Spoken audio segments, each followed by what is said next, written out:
Hello and welcome back to another command block tutorial.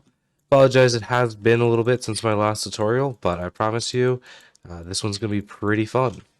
What we're making today with these set of commands right here is what I'm calling the Arcane Needle. Basically, this is a fun little thing that whenever I sneak while holding another star, it shoots out this magic orb that's going to go out, and then eventually it's going to come back. And when it comes back, I get health.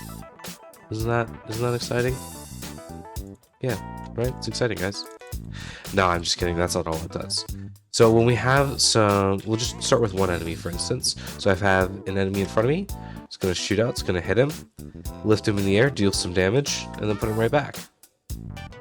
So cool little tracking device. Now what gets really interesting is when we have a whole group of enemies. So I'll just start off with 4 for right now. So it's going to target, it's going to track in between them, then it's going to come back. It's going to hit each enemy once, then it's going to come back to me. And where'd it go? Get back to me. But it is a really effective weapon. It's just a really cool magic weapon because it's going to like kind of go like almost like Yondu's arrow type of stuff through a whole host of enemies. It's going to damage them, it's going to poison them, it's going to lift them up in the air, and then all the while, as soon as it comes back to you, you're ready to fire it again, and it's going to give you healing. So I'm going to spawn a whole bunch of these guys and turn it into survival so that way you guys can see what it actually looks like in a more realistic setting. Alright, so now all these guys are on me.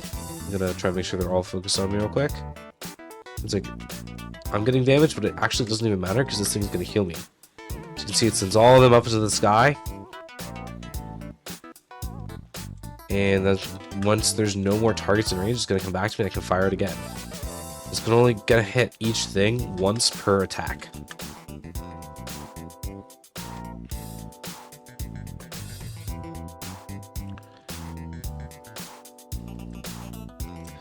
And yeah, you guys basically kind of get the idea. You see what's going on here.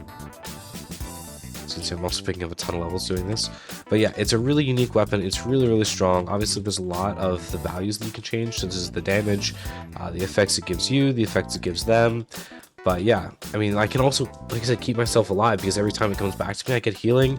It's lifting these guys up in the air. There's a lot that you can modify here that I'm going to show you guys how to do as we go. But yeah, I think that's pretty much it for the demonstration. So why don't we get into the commands? Okay, so as you can see, these are the commands that we have here. We just have a couple of towers, repeating ones at the bottom. All of them are unconditional, except for these two, which I'll discuss later. But right now, we're just going to get straight into it. So the first set of commands that we have is the one that's actually going to summon the armor stand. What we're doing is we're checking if the player has a nether star in their main hand, and if they do, we're going to summon the armor stand, and we're going to name him Spawn. No, we're not. We're going to name him Needle. I was reading this. Ignore that. Read this. Then, the next command that we're going to do is simply give it invisibility. It's just this command. It's been, you know, make it invisible. It's a drown down. I'm going to kill it. Yeah, get over here. Yeah, die. Alright. Next command. We're going to be checking at the player who has the nether star. And then we're going to check if they're sneaking. And then we're going to give them the tag needle. So when the player has the tag needle, that means they've just thrown out the arcane needle and they're waiting for it to come back. So if the player has the tag needle, they're waiting for the needle to come back. Keep that in mind. It's going to come up later. Next up, and this is the last part of the actual spawning system, is the player that's holding the nether star in their main hands and has the tag needle, meaning they've thrown it, and they're sneaking. We're just going to remove the nether star from their inventory. So all we have right now is just a thing that as soon as I sneak, it's going to take my nether star and summon the armor stand. The particles and the movements coming later, but right now what we have is just summoning the armor stand and consuming the nether star. Then we're going to get into the actual armor stand mechanics. So right here we have the armor stand's movement as well as the effects that it's going to do. So the first one we're doing is the particle effect. So you guys can use whatever particle effect you guys want, but this is the one that I'm using. So basically anything named needle, we're going to run this particle, and this particle is the redstone skull effect. And as you can kind of see, it starts off like a red redstone particle and then kind of fades to blue. So it has like a really unique kind of magical, colorful looking thing to it. then we're just going to give it the simple teleport forward. So at anything that has the name needle, go ahead and teleport forward. Next up, we're going to be doing the damage commands. So it's a little bit more complicated here, and I'm going to show you the stuff that you guys can adjust if you want to make this needle work to your own needs, but I'll explain how it works first. So basically, anything with the name needle, we're going to be checking at its location, and we're going to damage anything that is in contact with it. So the dx equals 0 that we have right here, what that means is that anything that the armor stand comes into contact with the hitbox of, this is what it's going to be executing the command on. So what we're going to be checking is making sure it doesn't have the tag needle, so it's not the player that just threw the needle. It doesn't have the name needle, because if it's name's needle, that means it is the armor stand. And it doesn't have the tag need hit. So once it has the tag need hit, that means that it has already been hit by the arcane needle, and we need to wait for the arcane needle to finish its attack before it can be hit again. Then we're going to give it 9 damage. If you want it to do more or less damage, obviously just change this number. And we have magic here as the type of damage.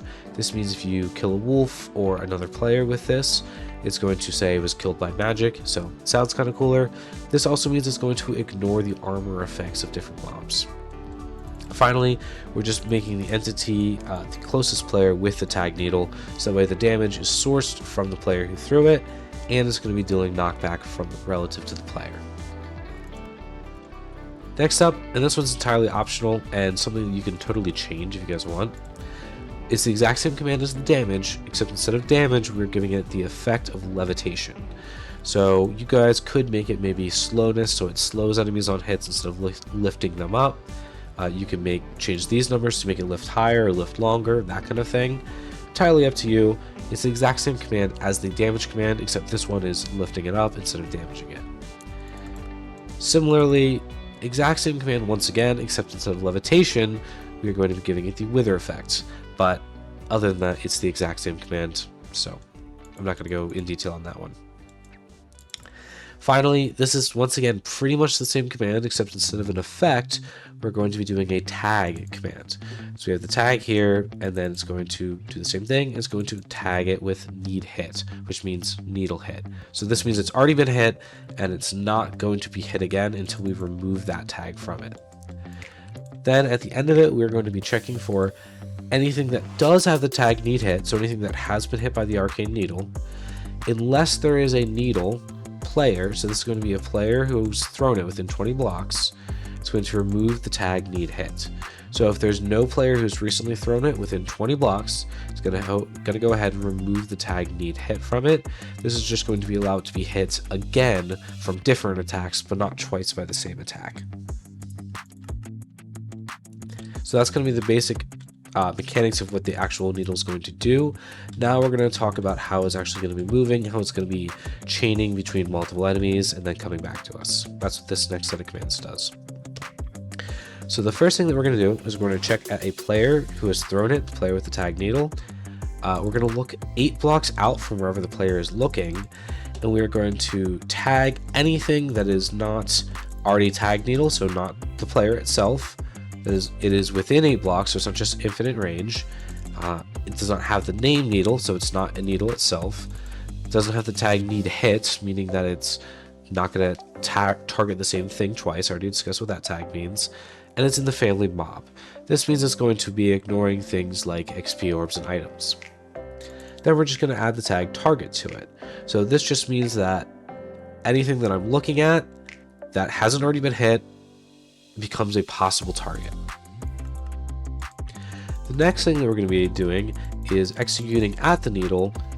It's just going to teleport itself in exactly the same position, but it's always going to be facing towards the closest target.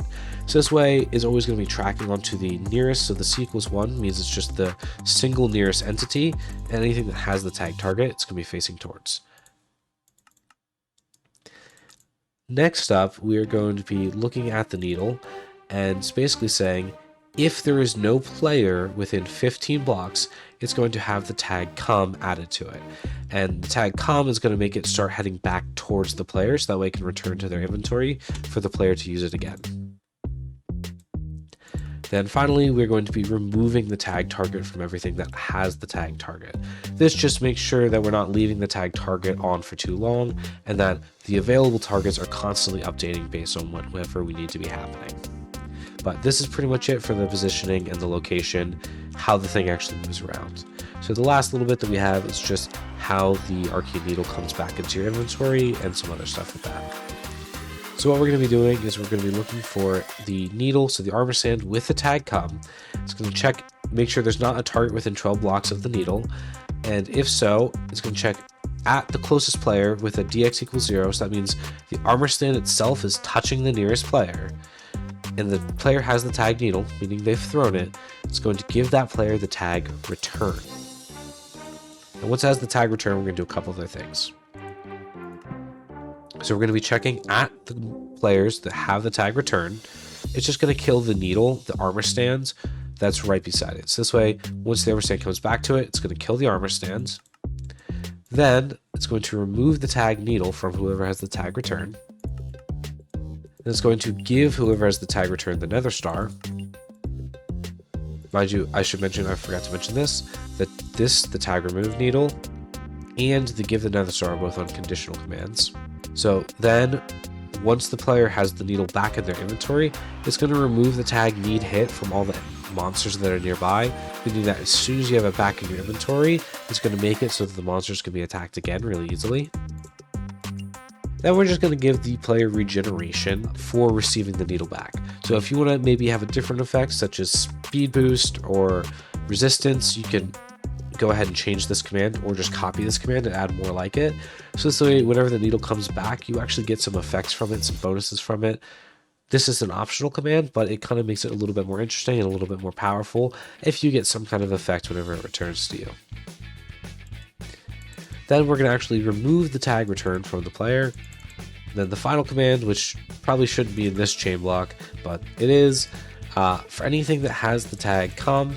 So once the needle is ready to come back to the player, we're just going to have it be constantly facing towards the player. This is going to direct the needle back towards the player. That's basically it.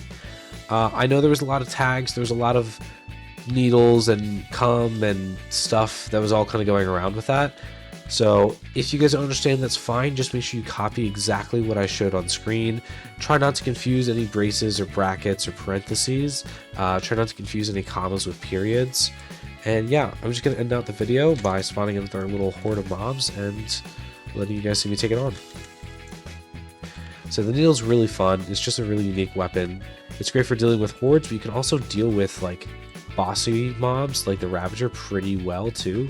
Because when it's only a few mobs, it just comes back to you a lot quicker, but you can see how quickly it just devastates the entire horde. You can kill a zombie in essentially 2 hits. So yeah, that's pretty much it for the tutorial. If you guys have any questions, you're more than welcome to leave a comment. I do try to check most of the comments. I've been pretty busy with school, so I haven't been checking comments as much.